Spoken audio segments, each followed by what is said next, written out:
Hello dear friends, and welcome again to Gerulita Travel channel of virtual tours in Lithuania and around. And today we come to the town of Rokiskis, or in Jewish tradition Rakishok. So we are going to visit this middle-sized Lithuanian town, and we are going to see what's most interesting in this place. So one of the most iconic places of visit in Rokiskis is Rokiskis Manor House, which was first time mentioned more than 500 years ago, and it was an estate of a Polish nobleman, Krasinski, and for many generations it belonged to the same noble family, and later on it was taken over by another nobleman, House. One of the versions says that the architect was a famous in Lithuania architect who built the cathedral in Vilnius. His name was Laurynas Gucevičius. So this manor house was later on taken over by another Polish noble family, Przydecki, and in the 20th century it was turned into the museum. It's still a museum now, and I'll show you a few frames which I have shot inside the museum as well. There is a modern exhibition, historical, ethnographical exhibition mentioning history of local minorities and Jews as well. From the manor house we continue to the big park. Now everything is white, and in summer it's colorful, it's green, and there are flower beds in many locations. But now everything is white, but it still has its beauty. So the park is big, it borders with two ponds, and from the park we will continue on a straight alley which will bring us to the very center of Rokiskis. So roughly 1,000 steps and we will be in the very center of the town. Now we are on the market square of Rokiskis, the central square, and the back side of the square is occupied by a big, impressive neo-Gothic church, which was built about 500 years ago and was rebuilt a few times, and the last reconstruction was in early 1900s by the local landlord who lived in the manor, Przydecki. So quite an impressive market square, more like a big boulevard. Actually it's a rectangular form with a lot of authentic houses on the sides. Now, according to the documents from which we could find in the archives, plot of land here, the third plot of land, if we count from the church, belonged to Ruch family. It was one of the properties of Ruch family, and it was very narrow. Part of it was facing the main square, and the back side was a kind of a wider plot of land. I'll show it to you on the map, on the old map of the town. They built the house here, and actually we have a difficulty. We don't actually know where is the shop of iron goods which was run by the first shop, which was run by Ruch family. So maybe it was here, we are not so sure, and we tried to figure out in the museum also, they were not sure as well. Now here is an impressive monument just opposite the church. It has nothing to do with the religion actually. It's a national pride of Lithuania, the independence of 1918. The independence from Russian Empire after more than 120 years of being part of Russian Empire.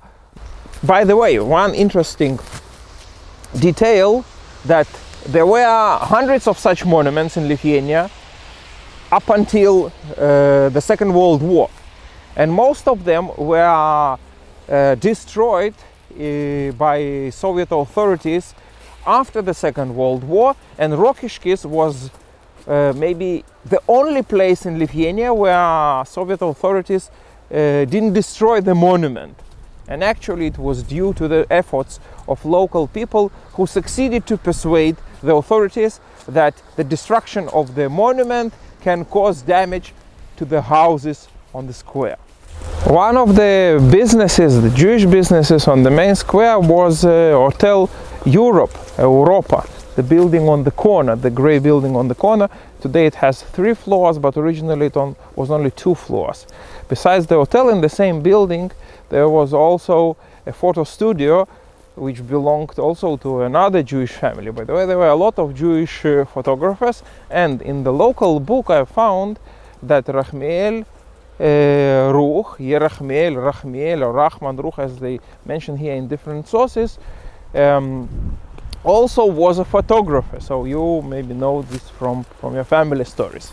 On the other side of the square you can see very interesting and nice building with columns.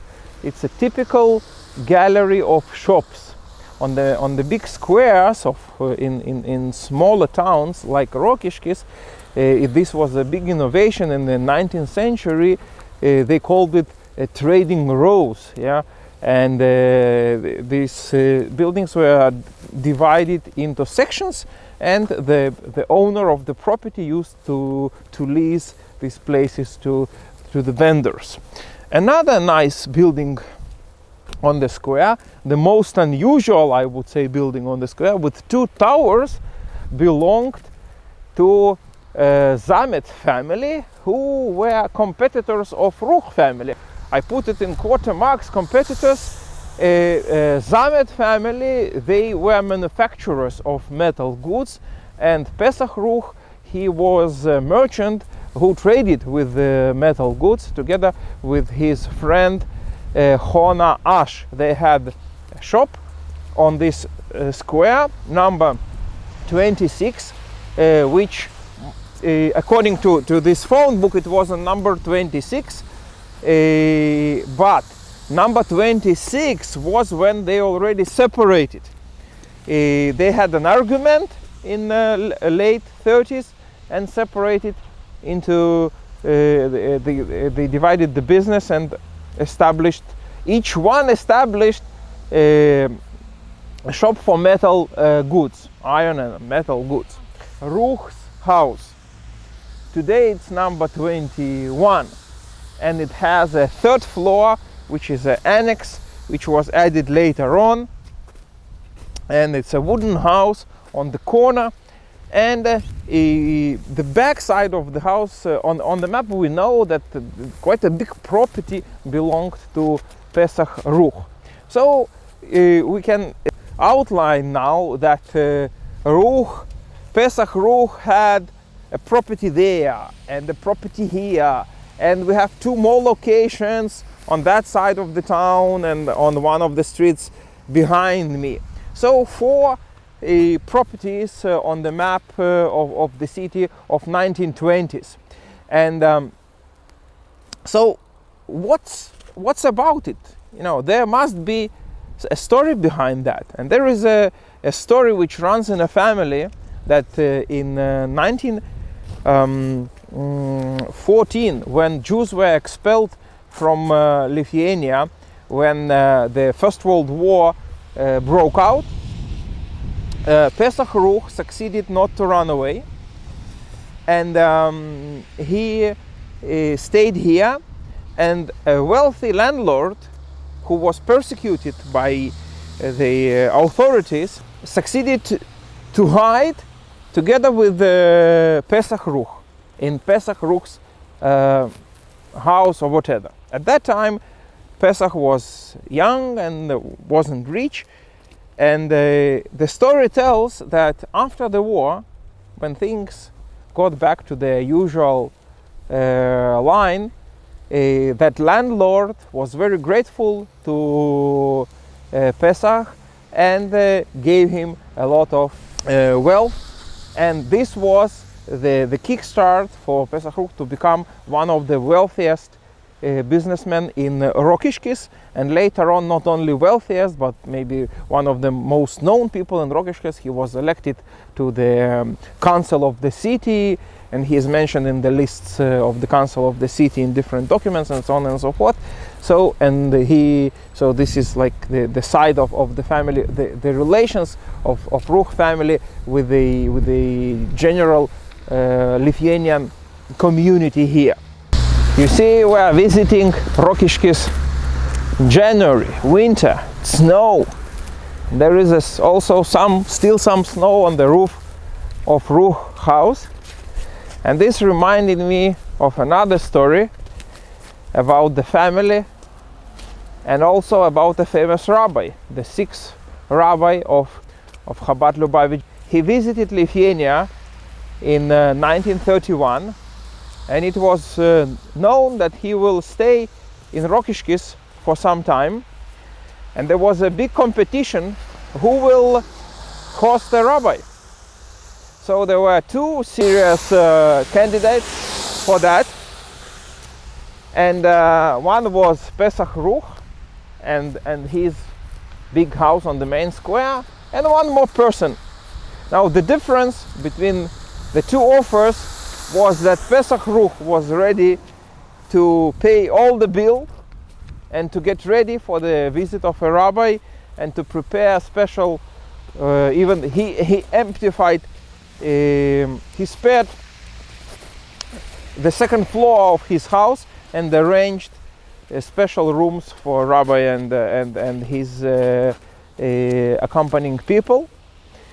And the other person who was ready to host a rabbi, he said, okay, I'll host him in my house, but I want to share the costs with other people from the community. That's how Pesach Ruch got an honor to host a rabbi for a week. And it was after Shabbat meals, late in the evening, they were dancing in the hall after the meals, that there was a lot of snow on the roof.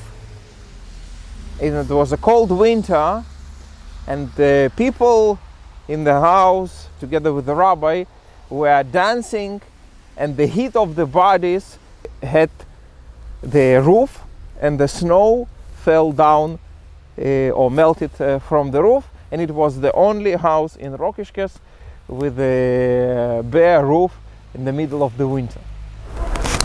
According to the map, the pond is here, and the pond and a little river, little stream, yeah, and there is a little bridge. So we could locate that Ruch family had another plot of land from the edge of the pond to the street. So it was from here to that street. So we don't have much information what he did with this property, but in 1921 this plot of land was still registered on Pesach Ruch's name. Synagogue Street in Rokiskis. Here were three wooden synagogues. Red was here. It was the biggest and the oldest, the Alte Shul. It was called the summer synagogue, as it had no heating, so in winter it was not very comfortable. Here was the green synagogue, and which was also like a Talmud Torah, and in a few steps from here was a yellow synagogue. So red, green and yellow goes according to the colors of the national Lithuanian flag, which also testifies us that local Jews supported the idea of independent Lithuania and not in Lithuania as part of Russian Empire. There were battles of liberations of Lithuania, and a lot of towns were burned down and destroyed, as well as Rokiskis suffered quite badly during the battles of the liberation. And this part of the town, there are pictures in the museum, how did this part of the town look like. So you can see now housing here, This is the former Jewish neighborhood, but all these houses, they were built, or most of them, they were built after the Second World War. Not so long ago, a sign was erected here to give the information in 3 languages, in Lithuanian, in English and in Yiddish, which is quite rare. It shows the 3 synagogues, the red, the green and the yellow. So they looked actually like houses of people, but they were used as synagogues. And here on the map you can see the locations, 3 different places. According to the same map of 1921, this property and the house also belonged to Pesach Ruch, and it's actually less than few minutes walk from the house on the Freedom Square. So these are the all the 4 locations of Ruch family, or Pesach Ruch actually, is to be more precise, property. Now we are at the entrance to the Jewish cemetery, and here is a newly erected memorial which also mentions the story that the first Jewish settlement was here, where later on was a Jewish cemetery, and from here they moved to the area of the city center and the market square in 1730s. So the fence was also renewed, and we can enter the cemetery. Let's see if we can find some relative headstones. So I have to find the grave of Rabbi Yitzchak Shaul HaLevi, who died in Tav Reish Pei Gimel in 1923. So I have a picture. Let's see if I can locate it.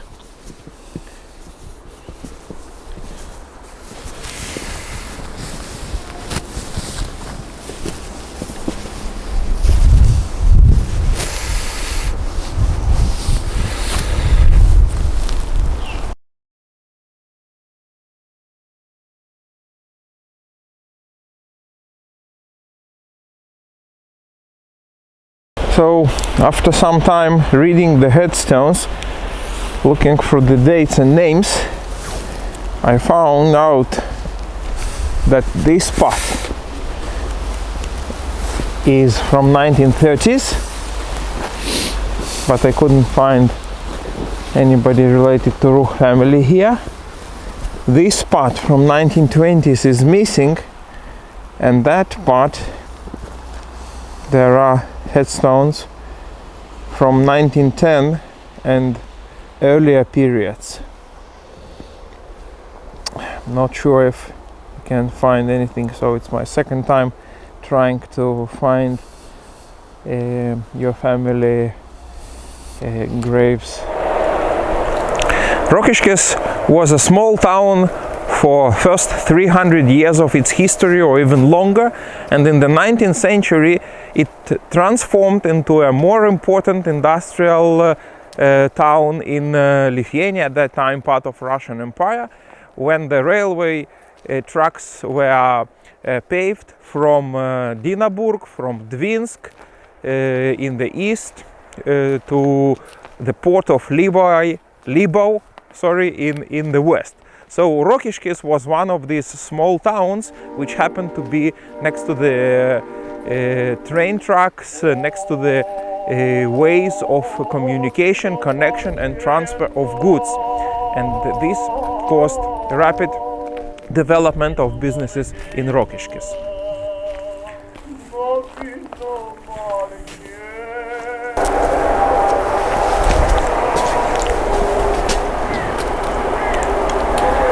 This memorial plaque says that in 1941, on July 14th, Lithuanian citizens were exiled to Siberia. A Ruch family, unfortunately, is also connected to this tragedy, and Pesach Ruch with his family was considered as a wealthy capitalist, and indeed he had property and he had a business, and he was deported with his wife Pnina, son Leib, and daughter Batya, and they were sent to the village of Pavlovsk in Altai region in Siberia. This happened on July 14, 1941.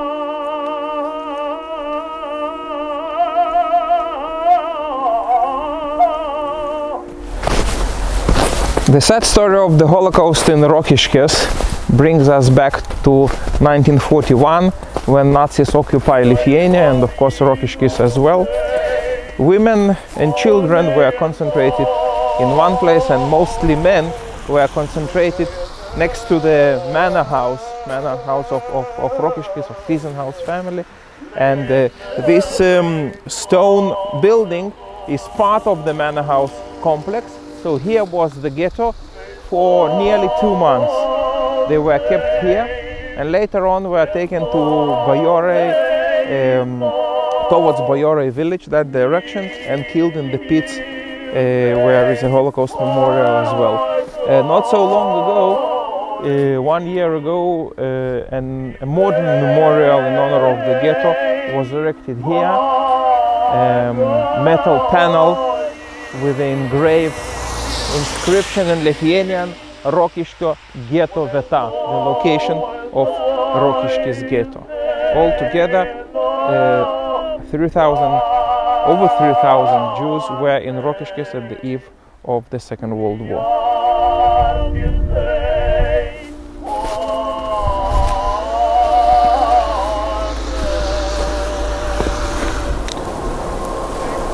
This is the memorial in honor of 3,200 Jews of Rokiskis and the surrounding areas who were murdered here on August 15th and 16th, 1941.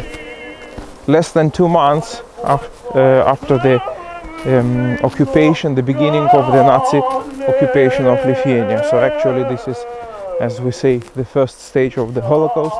All the shootings in Lithuania were done, all the killings were done by shootings, and here you can see mass graves. The green fence is around this terrible place, the mass murder location, and I also would like to mention that there are over 200 such locations in Lithuania.